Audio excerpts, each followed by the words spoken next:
ನಮಗೆ ಇಲ್ಲಿ ಮೂರು ರೀತಿಯಲ್ಲಿ ಪ್ರಿಂಟ್ ಫಂಕ್ಷನ್ ಉಪಯೋಗಿಸಬಹುದು. ಫಸ್ಟ್ ಒನ್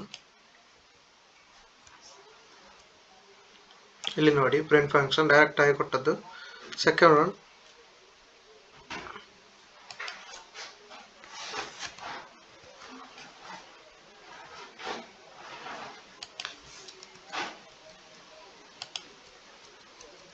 ಸೆಕೆಂಡ್ ಒನ್ ನಾವೀಗೊಂದು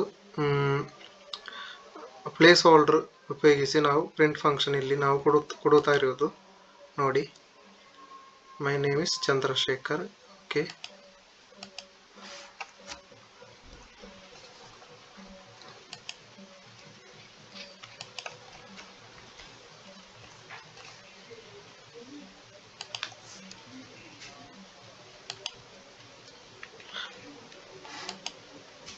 ಇದು ನಾವೀಗ ಒಂದು ಇನ್ಪುಟ್ ಫಂಕ್ಷನ್ ಉಪಯೋಗಿಸಿ ಪ್ರಿಂಟ್ ಫಂಕ್ಷನ್ ಕೊಡುತ್ತಾ ಇರುವುದು. ಮನಿ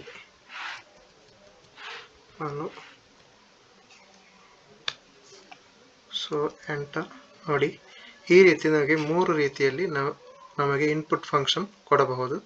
ಸೊ ಅದಕ್ಕಾಗಿ ಈ ಒಂದು ಪ್ರೋಗ್ರಾಮ್. Thank you.